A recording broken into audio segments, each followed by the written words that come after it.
আসসালামু আলাইকুম ওয়া রাহমাতুল্লাহ। যে যেখান থেকে আমার ভিডিওটা প্লে করছেন অসংখ্য ধন্যবাদ। তো আমি আগে একটা ভিডিও বানাইছি যে মরণ কখন আসবে বইলে আসবে না, তাই মরণের কথা স্মরণ করেন, সবাই করেন। দেখেন এই যে একটা, আগে আমি ভিডিওটা একটু দেখাই।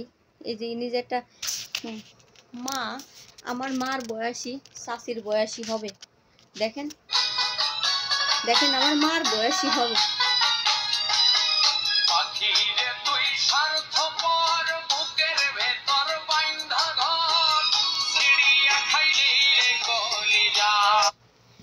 ইনি কিভাবে কি হাত নাচায় নাচায় কি অভিনয় করতেছে, সি সি সি। ইনার সংসার ধর্ম নেই, ইনার কি ফ্যামিলি পরিবার নাই? তো ইনি এইরকম একটা বয়স্ক মানুষ, দেখেন এইরকম একটা বয়স্ক মানুষ কি অঙ্গি ভঙ্গি কইরে কিভাবে হচ্ছে ভিডিও বানায় ছাড়তেছে। তো একজন যদি মারা যায় বিনোদন করতে করতে বা অভিনয় করতে করতে একজন যদি মারা যায়, তা সেই স্মৃতিগুলো সিনগুলো দেখতে হয় একটু, যে আজকে ও কিন্তু মানুষকে বিনোদন দিছিল, আনন্দ দিছিল, অনেক মানুষ আনন্দ পাইছে, কিন্তু কই কোনো মানুষ কবরে কিন্তু সাথেও যায়নি, বা কোনো মানুষ এক ফুটা আমলও দিবে না। নিজের আমল নিজের উপার্জন কইরে কবরে যেতে হবে। হ্যাঁ, তো যাই হোক, আমি সকলের উদ্দেশ্য বলবো, বিশেষ করে মেয়েদের উদ্দেশ্য বলবো, যে আজকে আপনার রূপ যৌবন সৌন্দর্য আছে, কালকে আপনার থাকবে না। এই রূপ চেহারা যৌবন সৌন্দর্য সারা জীবন থাকে না। তো আপনার আজকে আছে দেখে গায়ে বল শক্তি আছে, ক্ষমতা পায়, ক্ষমতার ব্যবহার করতে হয় না, এগুলো করবেন না। তাই দেখেন যারা মারা গেছে তাদের দিকে একটু তাকাবেন, তারাও কিন্তু আপনাদের মতো এরকম করে লাফায়ে দাফায়ে বিনোদন করে মানুষকে আনন্দ দেওয়ার জন্য কত কি করে ভিডিও বানায় ছাড়ছে, কিন্তু আজকে তারা অন্ধকার কবরে চলে গেছে, আর কবরের ভিতর আল্লাহ পাক জানে তাদের কি হচ্ছে না হচ্ছে। তো এই চিন্তাটা করবেন। দেখেন টাকা যে খালি শুধু পাওয়া যায় এটা ঠিক না, টাকা কেউ পায় কেউ পায় না। কেউ বলতে পারে 99 জনের ভিতর বলতে পারে যে 10 জন ঠিক মতো টাকা পায়।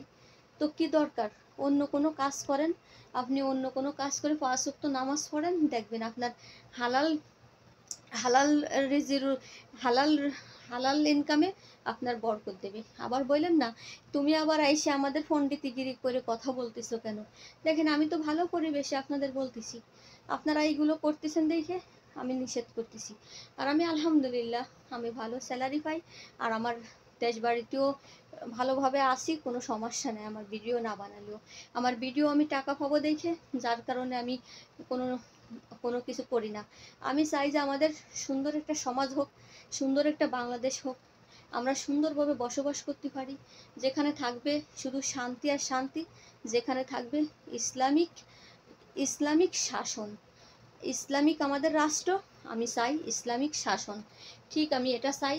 তাই সবাইকে আমি ইসলামের দাওয়াত দিই, ভালো কথা বলি, ভালো পথে আসার জন্য বলি। আমি সবার জন্য দোয়াও করি ইনশাআল্লাহ।